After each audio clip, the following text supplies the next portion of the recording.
Number 3 is an update on the Open Meetings Act. There has been a little change in that. Dr. Bobby, you have, I had actually, I know there has been some discussion about changes in the Open Meetings Act, and I had asked Mr. Kennemer, for myself and all of us, to hear basically what the changes are that pertain to how we do our business and any adjustments we need to make moving forward. With your permission, Mr. Chairman, things are different now, or will be on September 1st.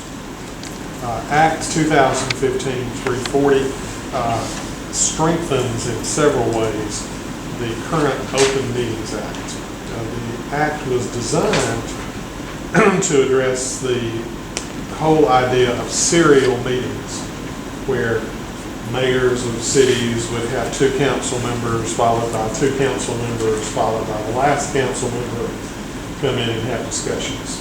But it impacts you also.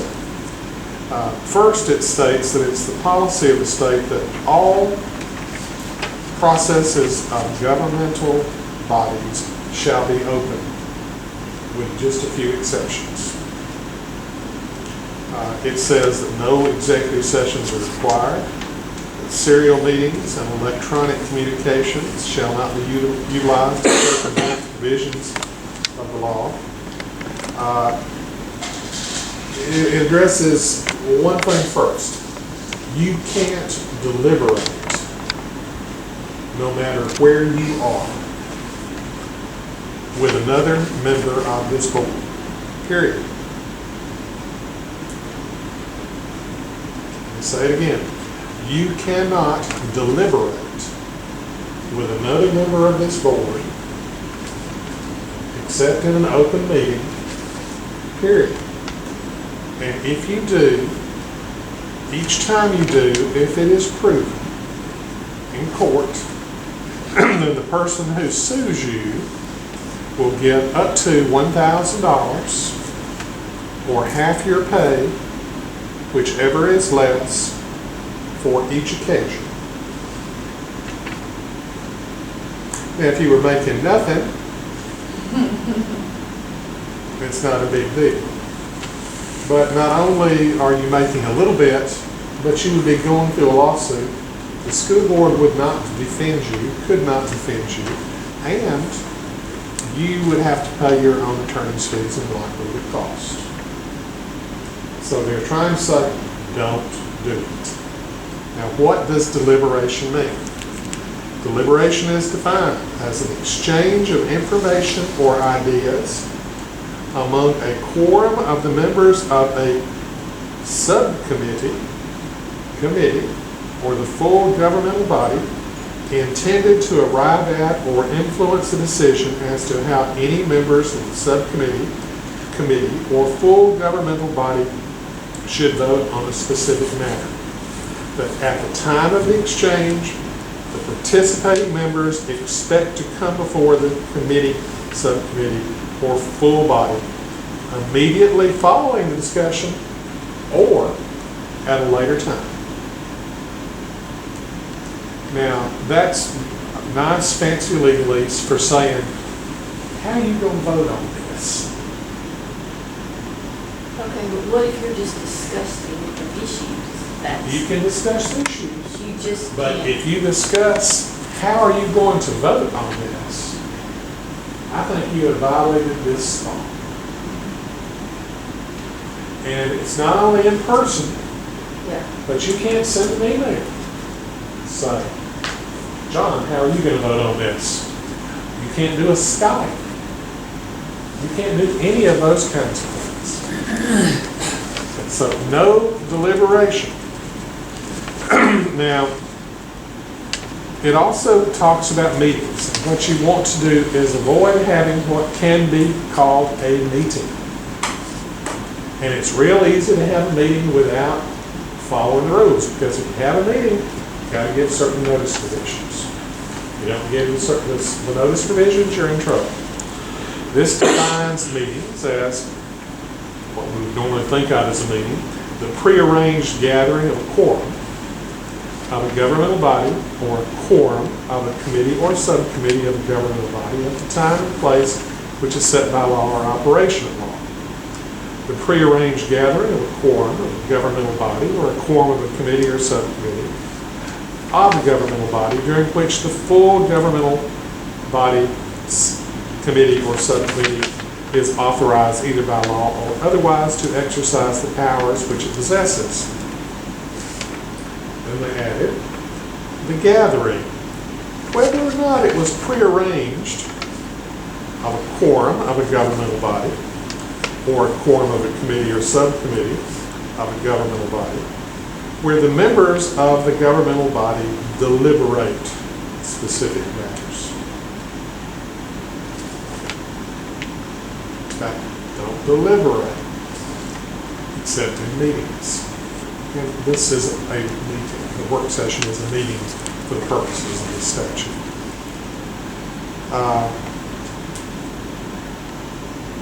And it's things that you know or believe or expect to ultimately come before the full governmental body, committee, or subcommittee at a later date. Then, also is defined as the gathering, whether or not it was prearranged, of a quorum of a subcommittee or committee. You can't get around the law by forming subcommittees. They don't constitute a quorum. Not that y'all have done this, but you just can't do that anymore. It used to be, it was a fairly common practice in local governments to do this, where you deliberate certain matters relating to the purpose of the committee or subcommittee that you believe ultimately will come before the full governmental body at a later date. Now, it doesn't include these things, and there may appear to be some contradictions. Occasions where y'all are at social gatherings. Just because you're at a place and there's more than 3 of you together, that does not mean that you're in violation of the law. So long as you don't deliberate. You can talk about the weather, you can talk about your children, you can talk about the goats escaping, you can talk about cats and dogs, you can talk about general things. You just can't say, yeah, I don't know about that action item number 5 that's coming up on next week's agenda. You can't talk about that. Can we talk to the goats about it? So, you can talk to the goats all you want because hopefully they're not members of the board. It does not apply to conventions, conferences, training programs, press conferences, media events, association meetings, gatherings for on-site inspections, meeting with applicants for economic incentives or assistance from the government, so long as no deliberation takes place. There's nothing to keep you from talking about things, but you may not deliberate.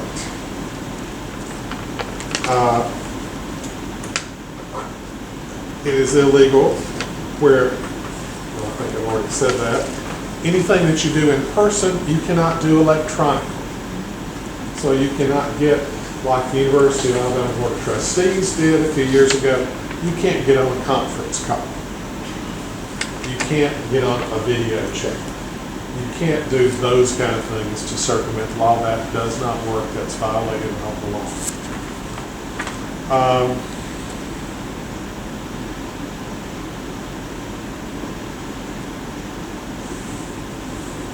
Then it throws this in. You know, they basically scared you to death. But they say, nothing herein shall restrict or prevent 2 members of the same full governmental body from talking together without deliberation. You can talk.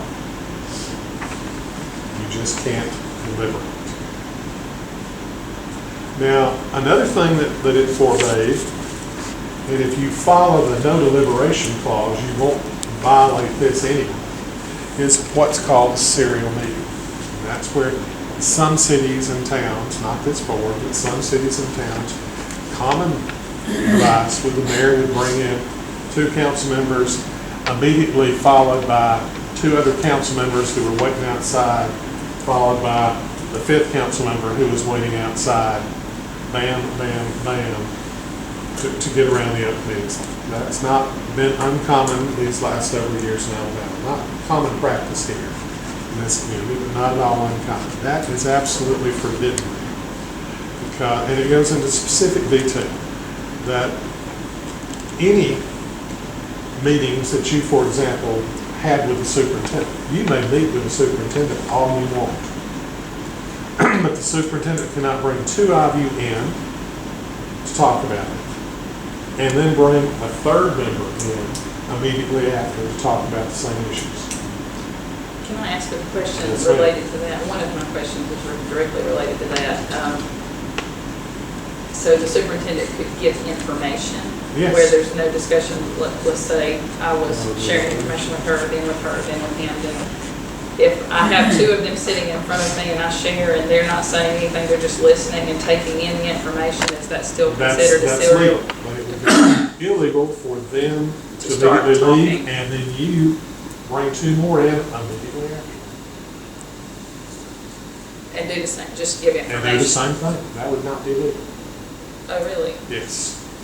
Okay. Because, not because there's deliberation, because it's a serial meeting. Okay. She could do it the next day. She could do it an hour later. You just can't have somebody sitting outside in your You office. just can't do those back-to-back things. That's a serial meeting. Get me on Monday. And it's on page Talk to somebody 9. else on Tuesday or an Yeah. hour later. So if she has a meeting with us, we can't ask any questions? But you can ask her questions, you just can't deliberate. She can't ask us how we're going to vote. Okay. We can't, Oh, she can ask you. but we can. You can't ask each other. She's not a member of the board. And so, I guess, the spirit of, I know what you're saying about the technicalities of this, but the spirit of this, though, is that that wouldn't happen even an hour apart or the Right. next day or the next day. So without getting into just the technicalities of it, the spirit of this is that all of that Everything should be information open. should be shared openly. Share information. That's what they say the whole purpose of this line of statutes is. And that's the direction the legislature wants us to go. And that's the direction the law will be come September. So if it's sensitive information to avoid always having to go into executive session to protect. You don't have to go into executive session. It says if it's sensitive and it's not related to good name and character, Let it go. I was afraid of that. Can I ask one more question? you can ask anything you want. So, as I was listening to people from AASB and SSA and others, attorneys and otherwise, explain the part about the deliberation part, Yes. depending on who's talking, I walked away with a completely different perception of that. And so, it's obvious that it's not okay and really hasn't been okay for board members to poll each other Absolutely for a not. vote. However, this was my interpretation after listening to it. I want correction if this is incorrect. While that's obvious that to ask how are you going to vote, I think most everybody knows that's not okay. The exchange of information and ideas regarding issues that will come before the board for a vote is also part of the deliberation I and think should so. not happen. It should be very carefully. That was a little muddy, I thought, in how, depending on who's explaining that. Some were very explicit that there should be no conversation whatsoever if it's a matter that's going to be basically be an action item. I Some think you've were a got lot. to be very cautious. I can't say that this says this absolutely, but it puts a board member in a situation where they could easily be charged with a violation of law and have to defend their action and go through the court process.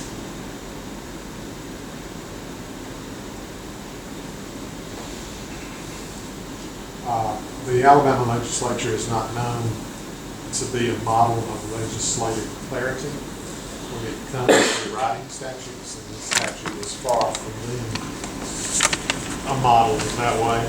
They also exempt themselves from it, by the way. Oh, it's not figured out. I was about to ask you about that.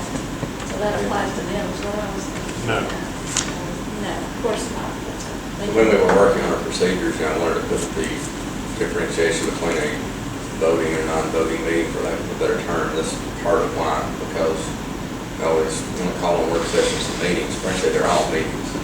It's just a meeting where you're going to take action, or it's a meeting where you're just going to have discussion. But they're all meetings. It's something y'all are all going to need to be careful with. It's workable. It can be done. But no deliberation outside the meeting, no polling ever, no serial meetings ever. All right, are there any other questions on the open meetings act? I think just from my own listening to what's being talked about here, for the most part, our action items that are on our work session, in our work session, are being discussed, but when the personnel issues come around, sometimes we don't receive those, I mean, obviously, we're not receiving the work session because it's so far in between. So there's really not any time for discussion of those personnel items except at the actual meeting. And usually a personnel issue would be the name and character, typically.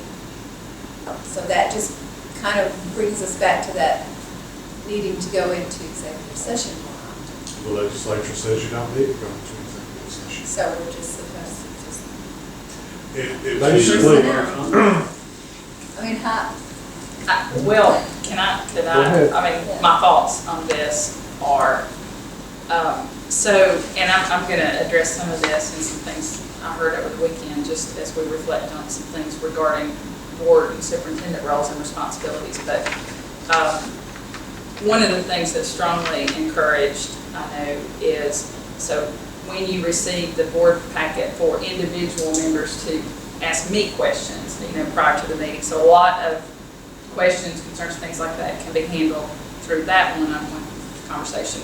But my understanding, when you roll the Open Meetings Act in concert with the board roles and the superintendent roles, what then, any discussion among yourselves, like with each other about any of those actions, would have to take place in an open meeting. Unless, and it was a very unique situation, which most are now not eligible for executive session because of the changes that have been made there, would have to, those comments or discussions would have to take place in front of the audience. That's what I'm hearing and understanding. any discussion that a board member has with you is not covered. Exactly. Any board discussion or deliberation amongst the membership of the board needs to be in a public meeting. Any other questions? So what if there is a good name and character situation? Well, my recommendation, I'd want to be darn certain there was, because you're technically immune from anything you say at a meeting, unless what I would call New York Times actual malice is coming into play, or negligence is coming into play. If you say something that violates New York Times actual malice, or you negligently say something, you can be held liable. You need to be careful with things like, well, I saw on Facebook that, or someone told me that, or that's hearsay. But if you know something and you think it affects good character, it is appropriate to bring that first to the superintendent. And if necessary, if you believe it to be true, and are not exercising New York Times actual malice or negligence, you can bring it up in an open meeting and you're not liable. Somebody might sock somebody in the jaw, but you wouldn't be legally liable. And there are rare circumstances that should be exceptionally rare, where we go into executive sessions, but it needs to be very rare. performance is not necessarily the same as good name and character. And it's always been out from under the executive Yeah, session. performance is not something you can talk about. If it's a job duty, you know, that's a good name and character issue.